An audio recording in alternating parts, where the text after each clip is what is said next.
Let's begin with the book's title, Greenlights. It's funny how until I delved into its pages, I never connected it with the ordinary green traffic lights. I initially thought there was more to it, and in some ways, there is. We can catch more green lights by simply identifying where the red lights are in our life and then change course to hit fewer of them, the author shares in the book. And after I made this connection with the title, I started to like the book even more.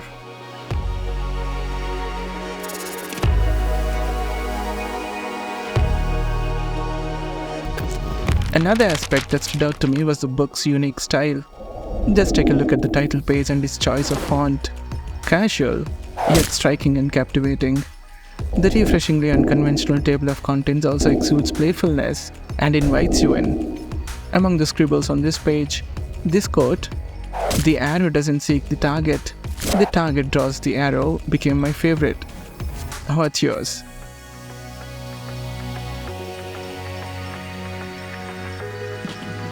I never wrote things down to remember.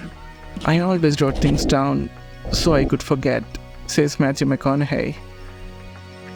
His memoir is not just a story, it's a love letter to life itself, and it was written with a prose that keeps you engaged.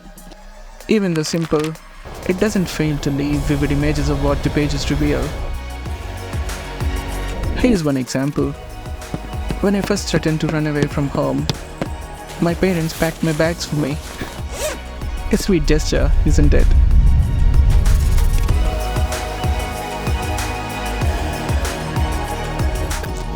The book also introduces us to a family that's far from conventional.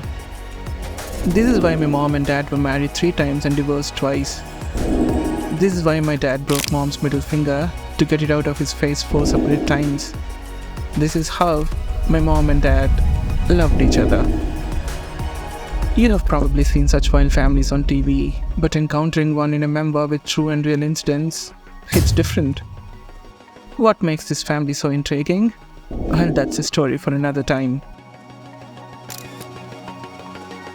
Memoirs are in my usual genre of choice, but they make for compelling occasional reads. Shoe Dog, Eat, Pray, Love, Born a Crime are 3 such memorable journeys, each guided by narrators with distinctive tones that resonated deeply. Greenlights joins the same shelf with its narrator who effortlessly draws you into his life. When an honest narrator meets a masterful storyteller, how can one not like the union which is their story?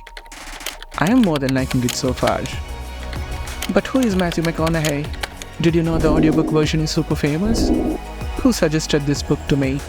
I will write to you about all of that in another letter. And before I end this one, put a seal to it and let the bird bring it to you.